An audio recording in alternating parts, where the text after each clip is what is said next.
came before. Yeah. It's necessary propaganda. You have to triple propaganda efforts. Okay. When you're trying to convince someone to be on your side. Sure. So, the opinion varies, right? Some people think it's a waste of money. Those who say it's a waste of money or those who presumably think that they control how the media influences them or causes them to react to certain things. Like, oh, how did you find out about that beautiful shirt you're wearing? Did you just walk into a store and you start looking through the ramps and saw it? Or did you see some advertisement either in a print ad or on television, on radio? That's how you came to discover the product. Okay, these are very important questions you must ask yourself. Because if it is not effective, if it doesn't work, they won't even engage in it. And you know the mantra they use in advertising, if they not see you, not hear from you, you don't exist. That's as simple as it gets. Okay? Yeah, exactly. So it is efficient, that's why they do it. And so we all understand that media wields tremendous power. Tremendous power. And all forms of media, whether it's film, television, whether it's print media now, social media, these exercise tremendous power and have great impact on our lives. Okay? What is the positive impact of movies on social behavior?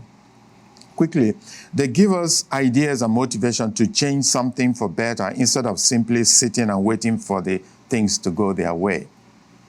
Okay? The advertisers will tell you, okay, no, we're not trying to sell you anything. Really, that's what they preach all the time. What are they trying to do?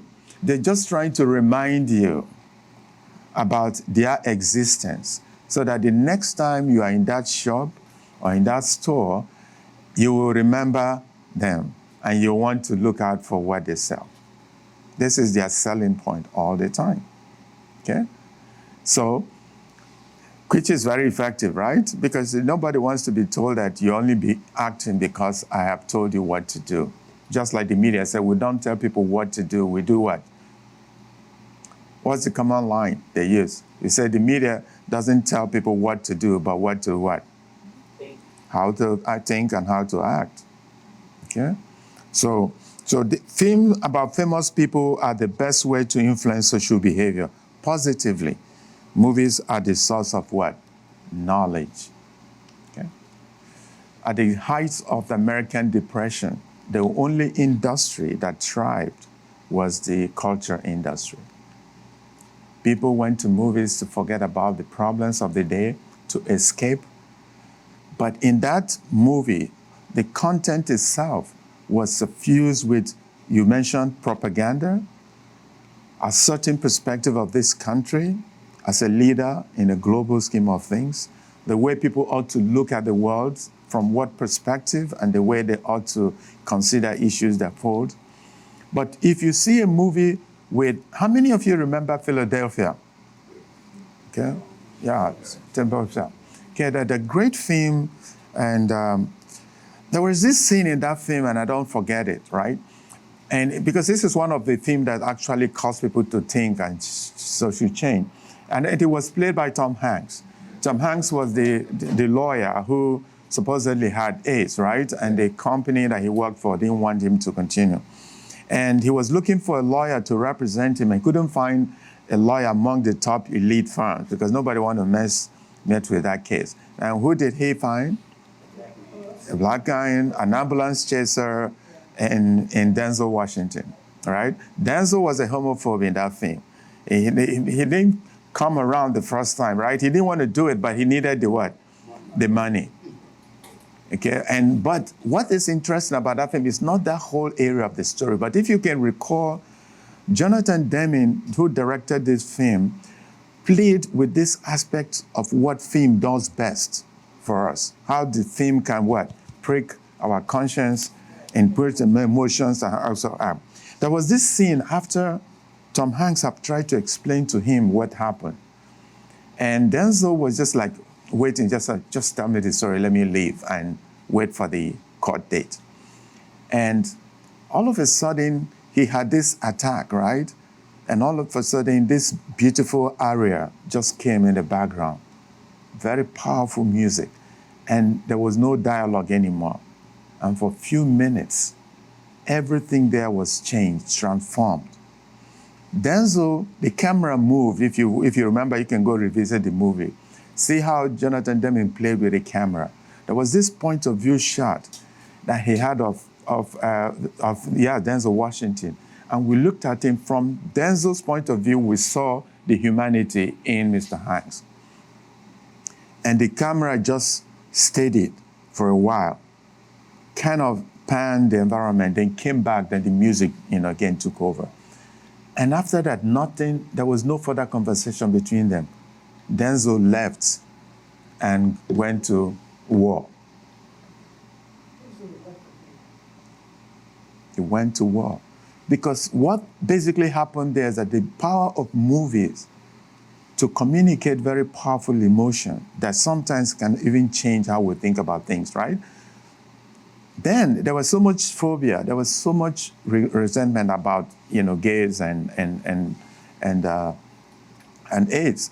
But now Denzel lives, and his whole idea, his whole feeling towards this man had done what? Changed completely. Just a movie that did that. Okay? And we can look at so many other examples in different movies that also have that kind of power to positively change people and cause them to do something different. Okay? I remember in a lot of discussions we have about the role of the civil rights leaders, Martin Luther King, or whether it was Malcolm X, or whether it was Evers, any of the great ones. And the question has always been, who was the most effective among all of them? Who among all of them, if he never lived, we wouldn't be where we are today? Can you repeat that, please? Who among the great civil rights leaders, from MLK to Malcolm X to name all of them. It's a litany of great ones. Who among them that if he never lived, if he wasn't part of that movement, we wouldn't be where we are today?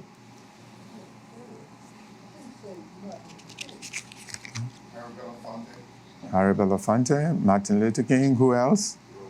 Huh? Okay, Rosa Parks. And Malcolm X. The trouble Rosa. Okay. Now, the reason I asked that question is all of them were significant and they played their role. There is this African saying that if you come to a rich man's house, a big family, you'll find the people, the rogue, you'll find the thief, you'll find the priest, you'll find the people. If you want peace, they'll give you peace. If you want war, they'll give you a dose of that too.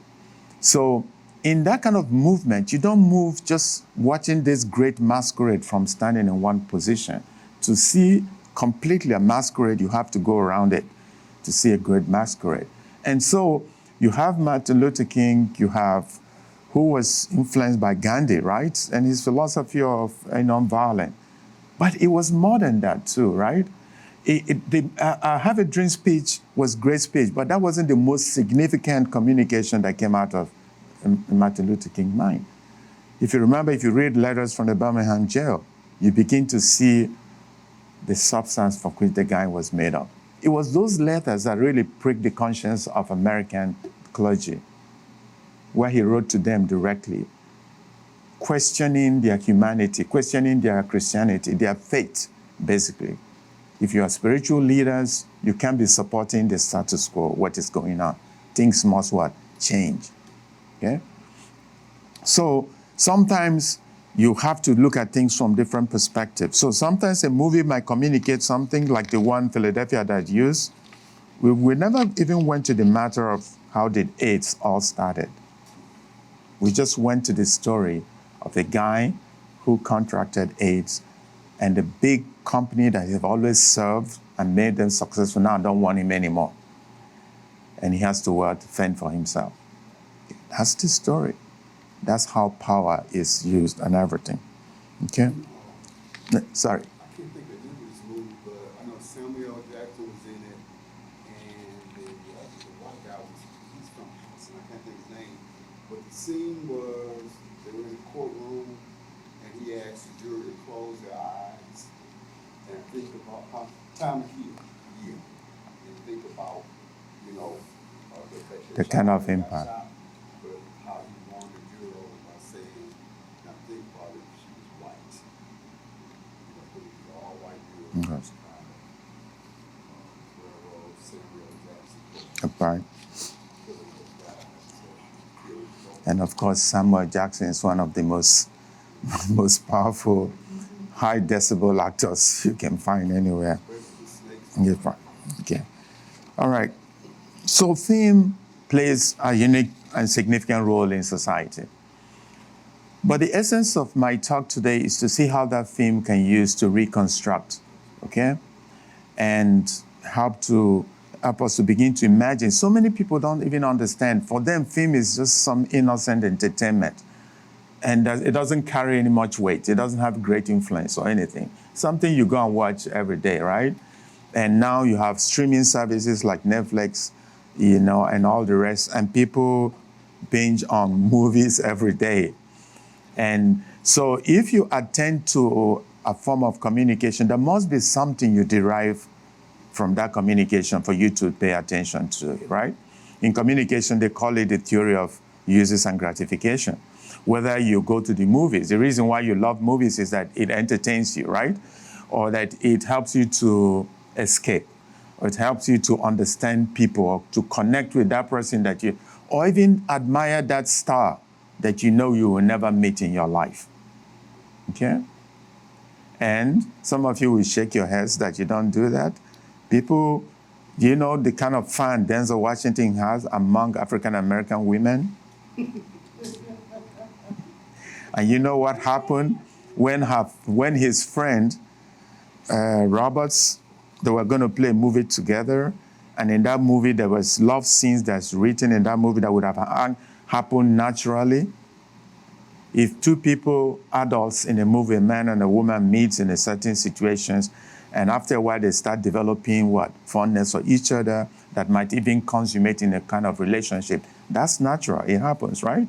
It's not something that is contrived. It's not something that is just there to make money.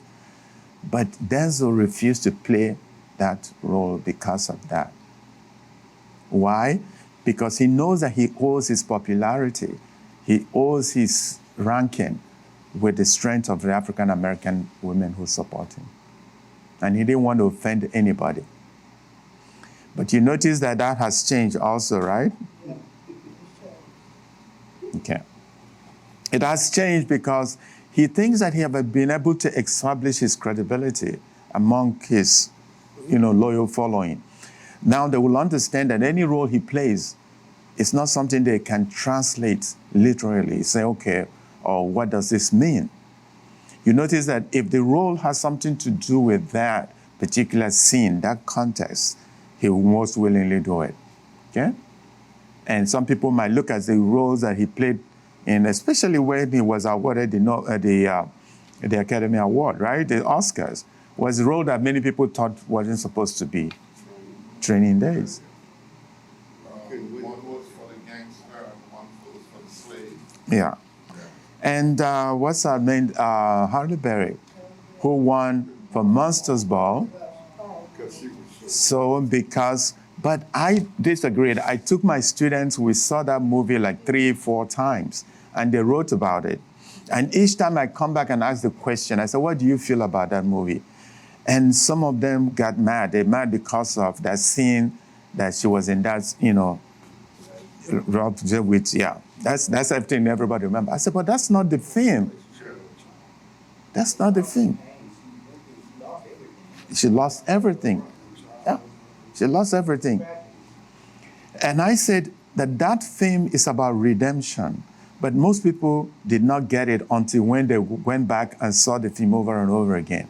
Do you think that she didn't know that the guy who he's fallen in love with knew about the husband and what happened? No. But that wasn't it. Remember the scene where she was in the stairways towards the end of the film, and her husband has been, of course, executed and everything. And she was there, and the boyfriend, had kicked out his father from the house. because the father was very what? Racist, bigoted, saying some crazy things. And he did that. Nobody remembered that part. All they remember is that she was naked in bed with, this young man. That's all they were talking about. I said, that's not the fame. Those things happen in life. Okay? You want to look at the story, the soul, how people react in the soul. Yeah. That if you look at it, you say, what's his name, Billy Barton? That his ability to understand the relationship at that time and to do what is right. Okay? He's not responsible. He's not calling the shot in that celebration of execution that's called Monster Ball. But that's not responsible for that. But he supervised, what happened. Okay? So it's a very complex text, movie is, that sometimes you have to understand the conventions of filmmaking, how it is put together, what makes it appealing to people. And in those ones that are purposefully driven, those are supposed to cause social change to take place, you want to know what exactly goes into it, okay? And on the set, no movie is ever made, no script is ever written. It has to be what? Constantly rewritten as we go. Things keep changing. The grandfather called the grandson. Grandfather, number one. Go through the execution of walking the guy. Yeah. The grandfather calls his grandson Wick. at his grave. Yeah. Yeah. I remember that scene too. Yeah. So, all right, so this is some of the great ones, right? That we all remember. And in the filmography of African Americans, not many people remember Imitation of Life. It has to be a certain age or a student to know, to even want to look at it, or The Lost Boundaries, or even Bamboozle, which is more recent, okay? And that's going to be 1959. Yeah, Yeah, it's 1959. 1959. Yeah, that's the Lana Turner one. Yeah. So the first one was Louisville. Yes, exactly. So, but I had the Bamboozle to decide to illustrate how you can begin to reconstruct those identities, because film has a lot of psychoanalytical context in how we experience it, right? Whether we're talking about how people cast their gaze on other people, for instance, the subject of the view, and how many of you remember A Clockwork Orange? A Clockwork Orange is a classic, one of the classic things by Stanley Kubrick. And Stanley Kubrick, an English filmmaker who didn't care about reviews, he didn't even bother whether you like his film or not. He just makes a film after 6, 7 years each time. But after his films are made, it becomes what? Instant classic. And the convention of his filmmaking, people learn from it. And again, some of his movies are very, very, socially minded. They are supposed to prick our conscience, supposed to call us to action, to do certain things to correct what's going on. But what was more important in that film is the way conventions help to tell a story. And he later came in with the Vietnam movie, remember? It's the most, now considered the best Vietnam movie. With Matthew Modine, I can't remember the name of it now, but it was about the sniper. Full Metal Jacket. Thank you. Full Metal Jacket.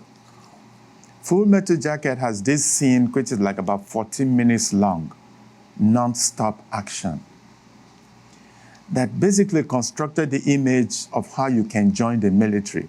And after that 14 minutes, if you don't have the strength to go through that, then you don't have to bother about going through that.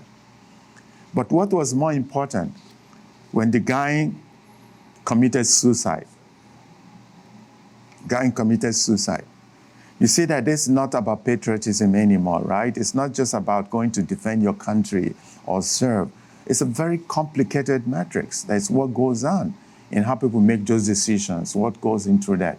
That's Stanley Kubrick's movie again, okay? And his other great films, I think his last film here was Eyes Wide Shut, okay? Yeah, that proprietor. And of course, he did the great science fiction, 2001: A Space Odyssey, that basically revolutionized science fiction making, okay? So in Bamboozled, Spike Lee, who's a modern auteur, which is a French word for an artist or a novelist or just somebody who's, once they are done with their work, you will see the full imprint of that person, that work in them. Yes. You know the only thing I remember about Bambuzu, that he shot it with the XL1, but people thought he was crazy. Crazy. To do that. Yeah, but he's crazy too, Spike is. Yeah, but he's crazy in a very good, in a good sense. He's a creative mind. And the good thing about him is that if you challenge him on film, he will respond. If you challenge him on the pages of newspaper, he will write in the New York Times op-ed and respond to you. So he's a very brilliant, guy. But in that film, he uses, the device of the enemy, as it were, to fight, what he does. Chinwe Ulasi, the great Nigerian writer, was talking about Joseph Conrad, who wrote Heart of Darkness. And in Western literature, Joseph Conrad is considered one of the great, great ones, just like Orwell, Shakespeare, you can name them along the line. But what was the Heart of Darkness about? And so Chinwe Ulasi have written and made his own analysis. He said that Joseph Conrad was a thorough-going racist. And the establishment, the Kennedy, didn't like it. And this was when he was being considered for the Nobel Prize for Literature. And they said they wanted to go to Stockholm to discuss the state of African literature. And he said, why would we go to Stockholm to discuss African literature? Don't we have a city in Africa or anywhere we can go other than going to Stockholm? They didn't like that kind of temerity, that kind of boldness, that kind of way.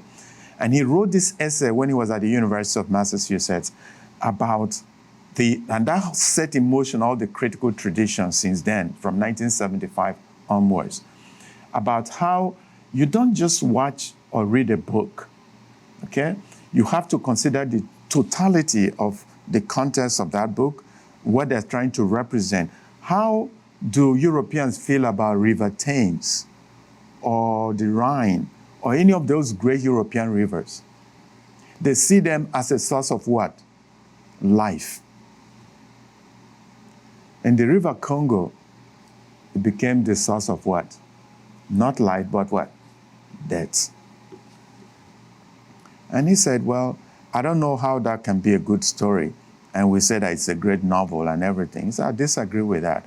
He said, when something stands, something else stands next to it. What was he saying? What does he mean by that? When something stands, something must stand next to it. What does that mean? Yeah. It's a need to have sort of a comparative or a binary comparison of something. We know that something is good because something is what? Bad. Okay? If you tell me that something is very sweet, I say, tell me what it is sweet as. Right? What does it taste like? Otherwise, I don't know what sweetness means. So it's those binary opposites, those binary comparisons that basically give that one. And that's where the thorough racists play on all the time. They naturalize their own behavior, their own existence, their social practices, their cultural practices, their norms as the way it ought to be. But for us, it's the anomaly. It's the opposite. And that's the way these stories have been told and told and told and told over and over again. So in Bambuzu, Spike uses satirical, methodology to do what? To deconstruct those negative stereotypes of the ages over the time that started with the minstrels in the 1820s, but now changed into films and all the stuff to tell the story to canon. So in drama, Professor Malonsa, what do you do when you want to tell the story of this famous or this icon in the community in the fifth ward or third ward that nobody knows about? But the story of third ward has always been that of a what? Problematic, depressed area. Nothing good has come of it. But you want to tell this story. How do you start telling those stories? Are you conscious of that background, that history, that have constructed a very negative stereotype or history of that place in your writing? What do you do? Okay? Sorry? No area is completely blighted. So you find success in that area. And that's the story you tell. And you're not showing that the person is completely what? Innocent, or the person is, proof of anything. That's what Achebe is saying. You have to balance the story. And it's very important that we understand what it means to balance story. Even the Bible teaches us one of the greatest things in the Bible is not, what else you do, you steal, or no, he said, love thy neighbor as thyself. What does that mean? If you have the capacity to put yourself in other people's shoes, we won't have problems. But if you see yourself as superior and the other person as inferior, that's the beginning of, a priori, that's how you start thinking. And we see it reflected in stories upon mood. What I often tell my students, generally, that there are no new stories to tell. For me, I just want to put my signature on the story that's already been told, but from a different angle, and try to put together some information that people have not discovered about it. So what excites me is to, especially for African Americans, to look for stories that have been not told sufficiently. And I wrote a piece about the Galveston storm of 1900. In Galveston, and I asked one question: what happened to African Americans? So that's an example of looking for an angle about something that has not been told. But there are no really new stories in terms of human events. It is good. And sometimes it's not like somebody hasn't said anything, just like they say there's nothing new under the sun. It's just that it hasn't been sufficiently told, or told in a balanced way, all right? And if you look for archetypes, you can find it everywhere, both in the biblical text and everything. Cain and Abel. And I can go down the list of characters that you can use to illustrate our basic human experience and relationships that exist, okay? We've had a black president of the United States, the most powerful country in the world. Has that caused things to change significantly in terms of the narrative that we know? What just happened? Okay, I don't know how many. Sorry? It has caused a change. It caused a change. It has caused a change. It's caused and change the narrative. Okay, but remember that during the election, nothing was found in the background of Barack Obama that would have basically ended his political career. Okay. Was it necessary for him to be as antiseptic as snow or as clean as whistle for him to be accepted? But that's the story. That's the story. He had to have that background for nothing to happen. Even when his own priest says something, he is blamed for what his priest says. Look at our current, look at the immediate past president who said that I can shoot somebody in the street and nothing is going to happen. Imagine if Obama said that. So that's what we mean by constructing your own narrative as the natural way of looking at the world, and the others are not natural. And it's a big task trying to change all that. Okay? Those images represent some of the more positive reconstruction or retelling of the story in order to make things change. We can start with Malcolm X, that didn't win the award, but I thought was a very powerful story. What film did it compete against that year? Which one won the award, the Oscars, the same year that Malcolm came out? Yeah. Yeah. It's, Who you asking about? the Malcolm X, 1992. That, yeah? That's a war. This was too long, but that movie was Yeah. real long. Okay. The Kevin Costner movie. Yeah. Dancing with Wolves. That's a war. Yeah. Yeah. Good film, but no. Yeah, the Academy is still going through that. How can you have that kind of film come out the same year? Yeah. Okay. Then, of course, actually, that's supposed to be stormy weather, not sunny weather. I don't know if you remember that. Then, of course, our great William Graves, who through his documentaries have basically retold his stories and basically from his work on Muhammad Ali and the rest. And we can go down the list, and Mandela, Log Walk to Freedom, Hidden Figures, that I didn't know about that story until I saw that film, and I have seen that film since then 7 times, just to find out what made it unique. What hid that film from the people? What hid that story from the people? That's what you mean by story that have not been sufficiently done what? Told. Yeah. Okay. And of course, Kugler's Black Panther. What was Black Panther about? People say, oh, it's comic, nothing. Yeah, it's comic. Those cartoons of weekends are not innocent cartoons. They are imbued with powerful ideological, construction. I think the only thing that won was best costume, right? So, Yeah, yeah, that's right. That's why breaking all the records in terms of box office globally and everything, but still. But do you know what it means to have a black superhero? And that's coming from the imagination of a brilliant storyteller, can imagine things. Look, everything you see is not as it is. All right? Since it's mediated, there's always something intervening, trying to tell the story. And especially if it's technologically or mediated through technology, the camera looking at us.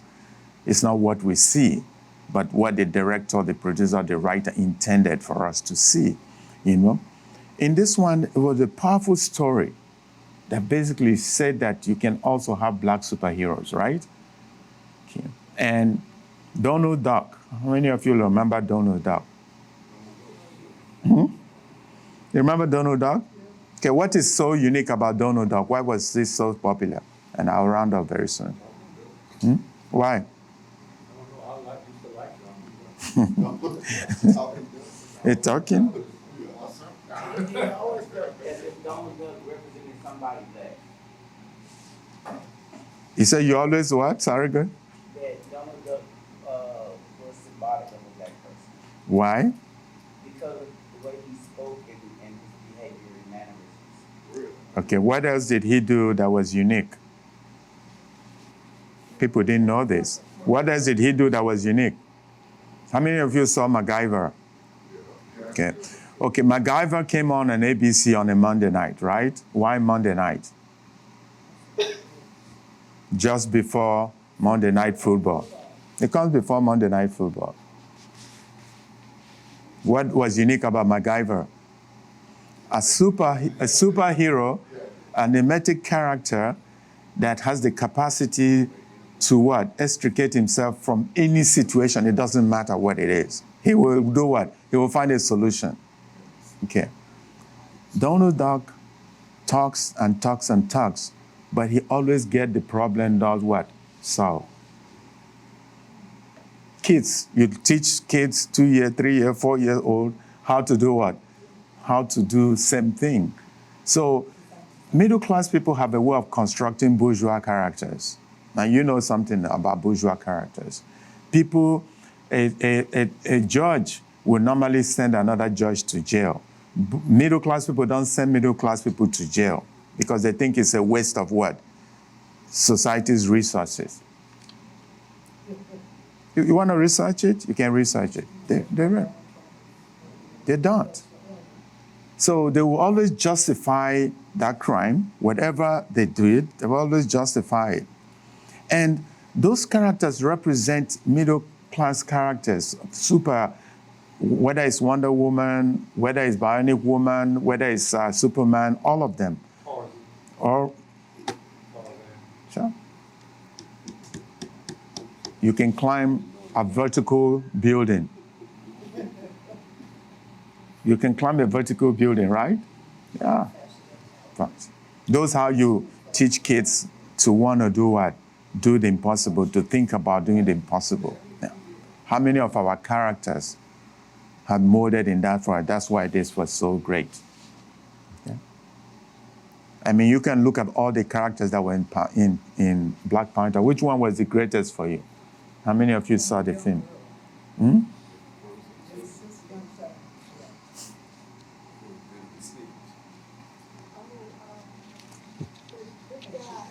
Well, move. The funny guy? Okay, do you know that in that movie, the greatest military people were women? Who was the lead? General Okoye, right?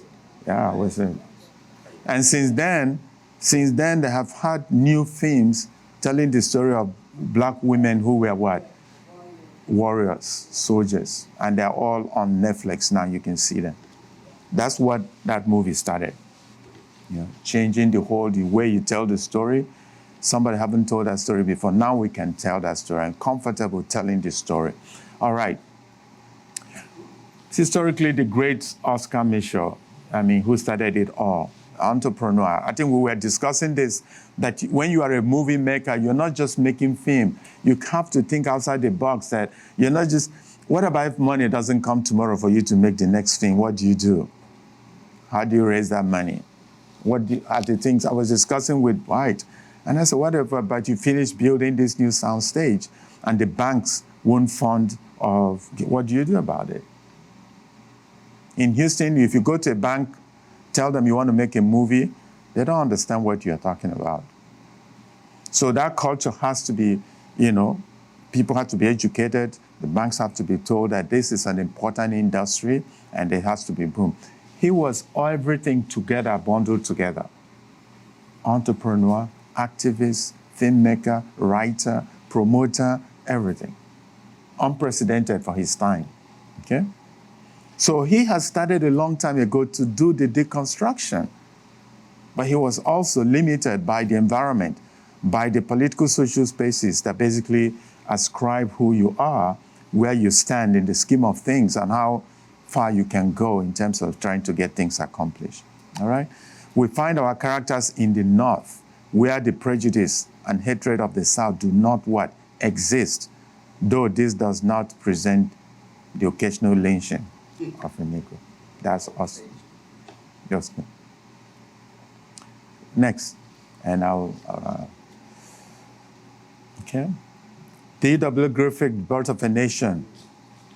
Now, everybody who went to film school, we watched it, they construct, write about it and everything, And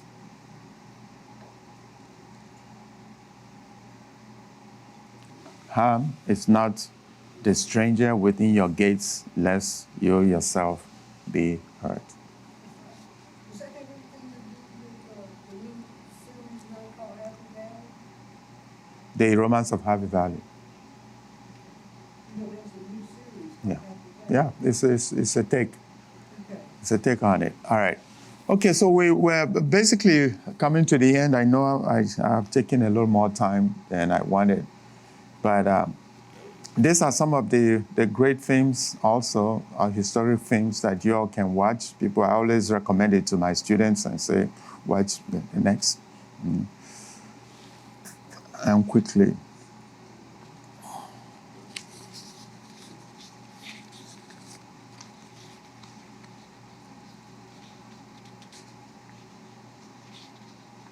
Okay. Mandela, Philadelphia, Birth of a Nation, Hotel Rwanda, Battle of JFK, Syriana, Rambo, and Schindler's List. There's so many other ones.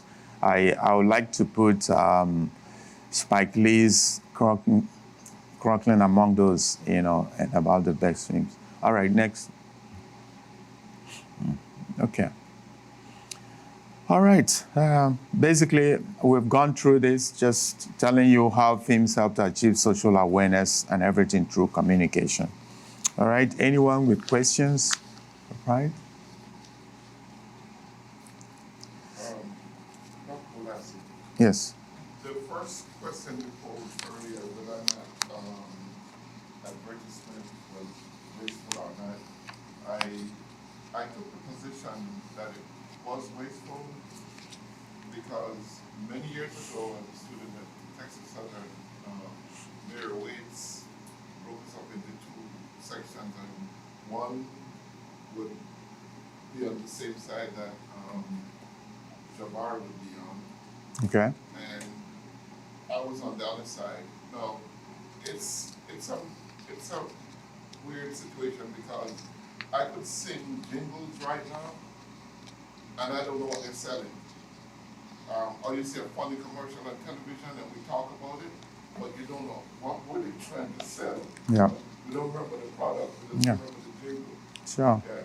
So it's effective in one way, but it's also it can be ineffective if it doesn't come at the right moment. You know, Yeah.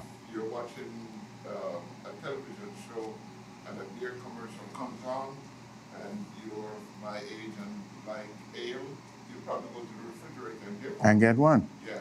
Why do they wait till midnight to show you those pizza commercials? And know you can call pizza that late at night to deliver. Now you have Uber, you can have all kinds of people deliver.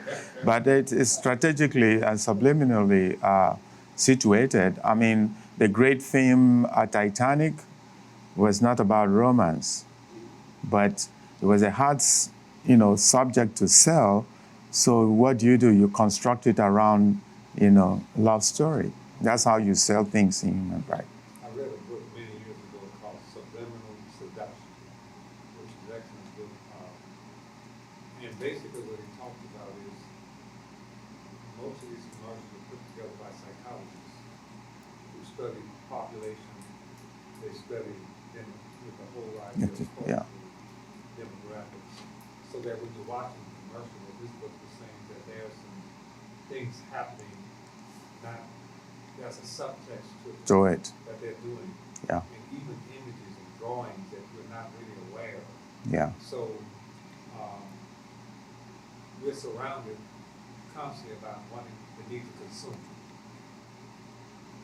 I'm very irritated when I get pump gas.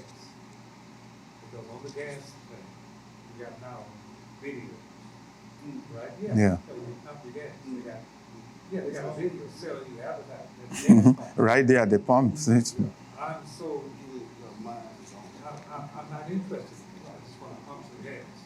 So you know what I do? I pump the gas and look up at the Deliberately. That's my way of, Yeah. you're not going to manipulate me. I'm not vulnerable. I'd rather look at anything. So everywhere we go, they're advertising. You can't, You cannot escape it. Even in the bathroom.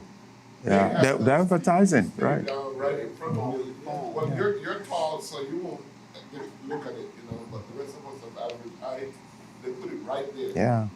And they added more commercial times. Sure, part.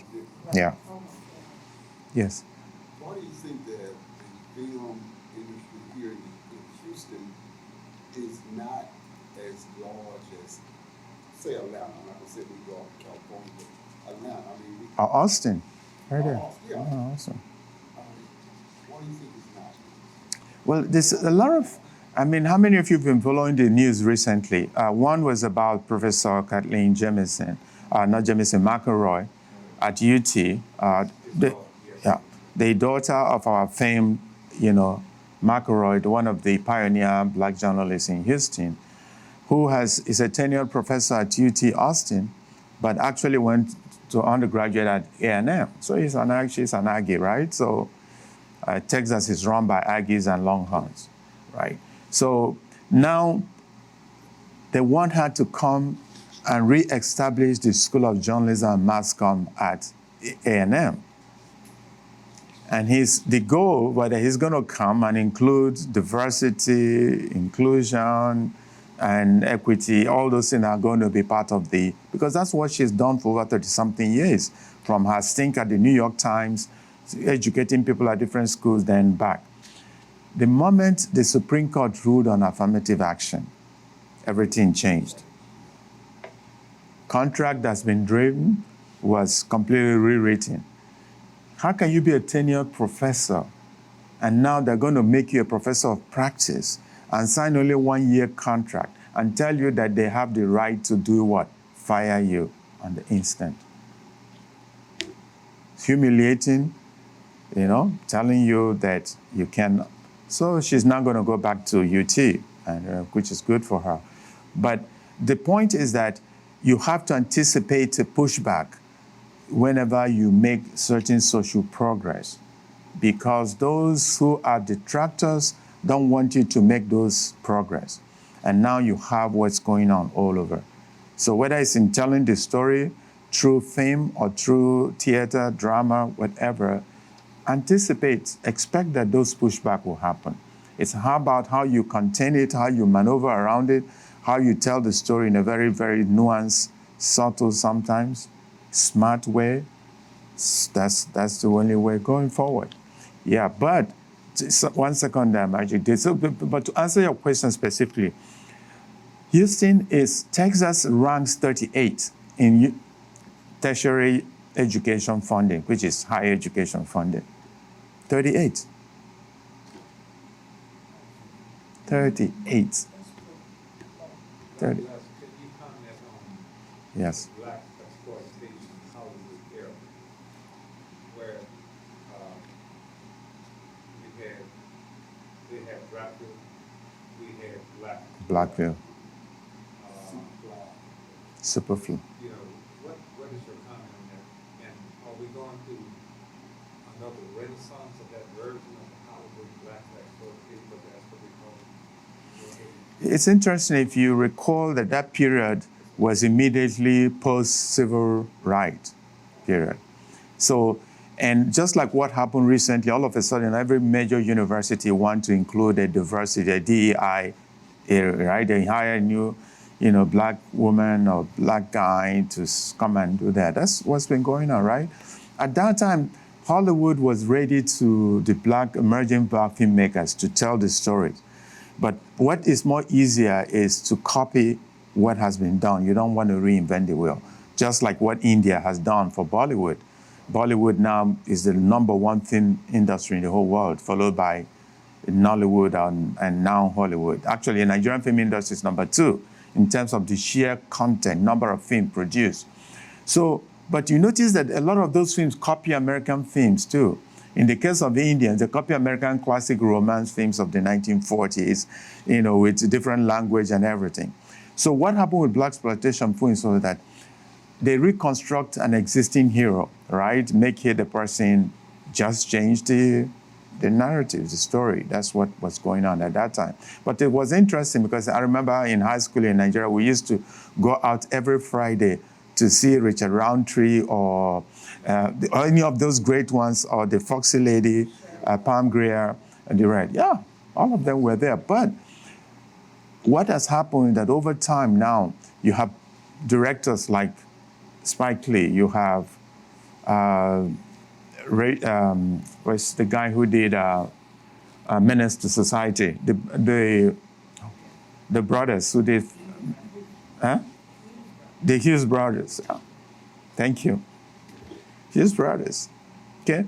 That Menace to Society, if you watch it over and over again, you go and watch, not Fellini, but the guy who made Taxi Driver. No. There's Taxi Driver and The Godfather, not The Godfather, but Martin Scorsese. Yeah. As who you watch it and you see they copied every bit of the storytelling, the convention, just like Spike Lee did with You Gotta Have It, and also Today, and all of them. You copy existing conventions, tell the story, retell it.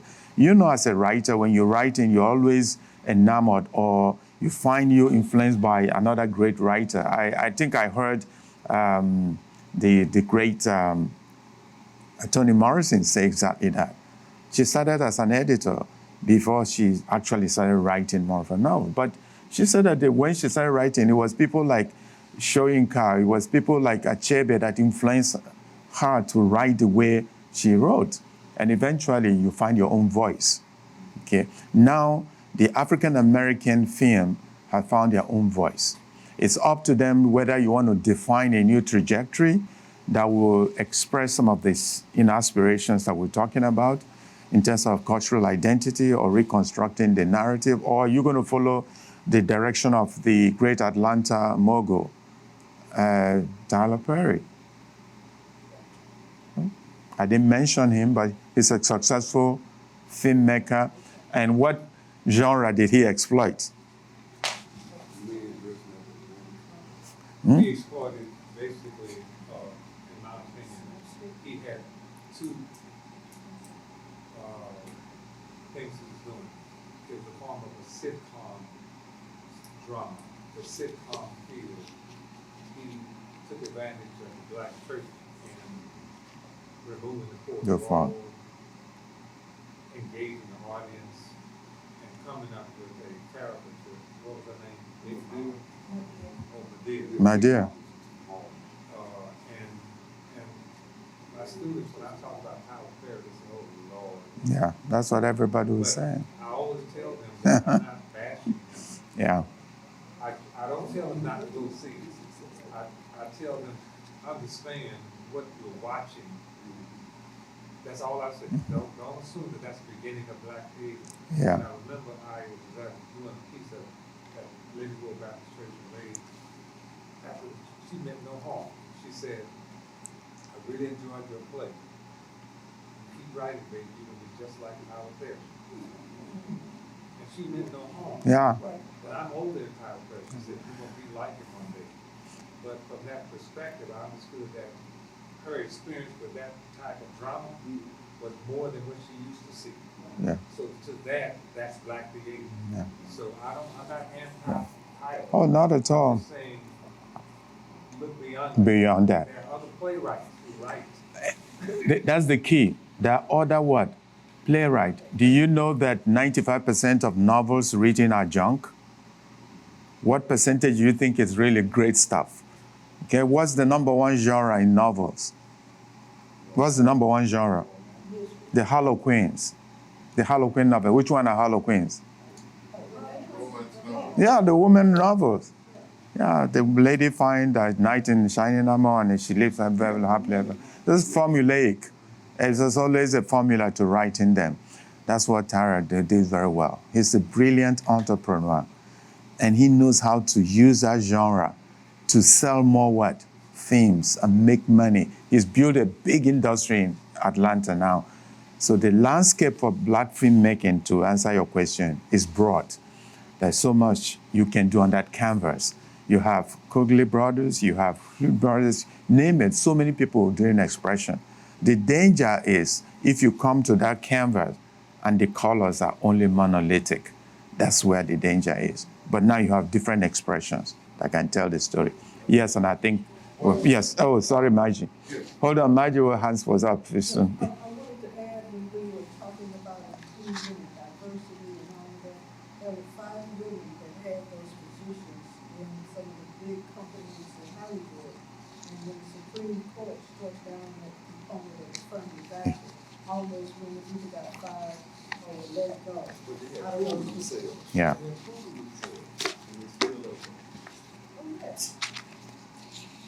Okay. So, we have to, I don't know the answer to that, I don't know. We know we have to fight in order to get our stuff made. We have to, but like I said earlier, we got to figure out how to do our own. Yeah, it's a story. Because if you keep leaving others to tell your story, there's no guarantee that it will flatter you. So tell your story, broaden the representation. All kinds of experiences are there. How many films are produced by the dominant culture every year? For 100 films that are useless, they have one Sleepless in Seattle or one in, you see, that's the way. So forget Harry Potter, she's successful, he's utilizes the producing new talent, people are growing, making films.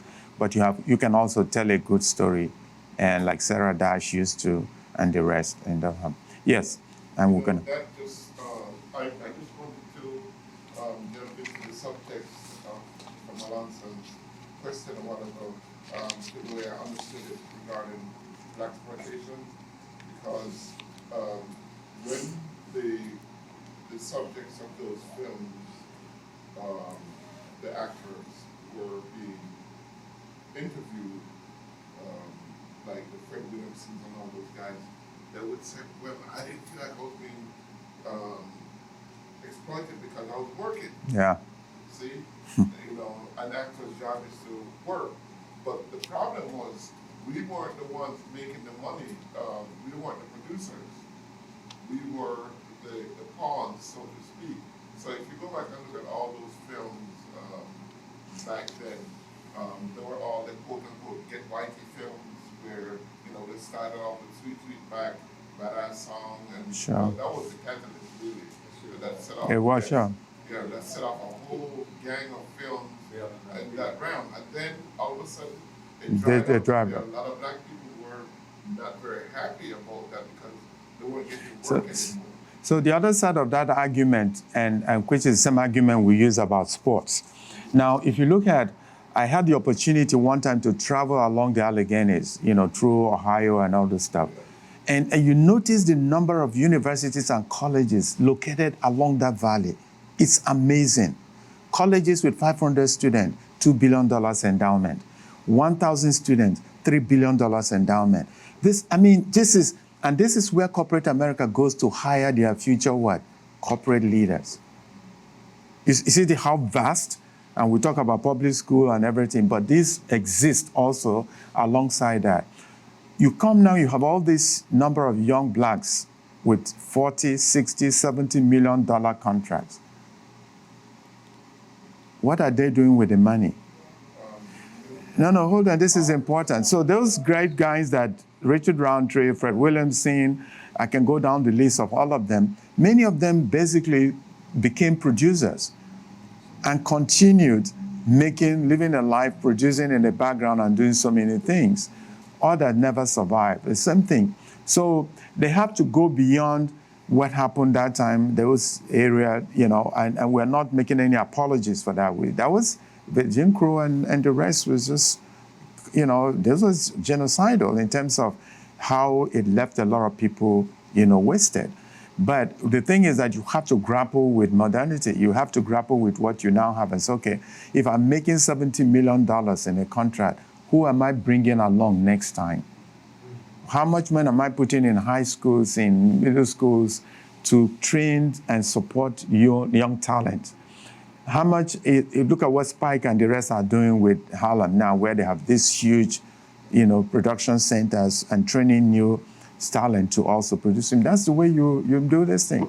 If you don't have anybody to reproduce, then you are not an institution. You cannot exist. And so that's where the other side of the argument that we always make. The black exploitation was very negative, but also some people took advantage of it and now, grew a new generation of filmmakers that are going. It's all part of history. The danger is not to tell that story or what they're now doing in Texas. We don't learn about what happened in the past. They don't want to tell certain news. So see, that battle continues, all right? So thank you all very much. I appreciate your time and listening.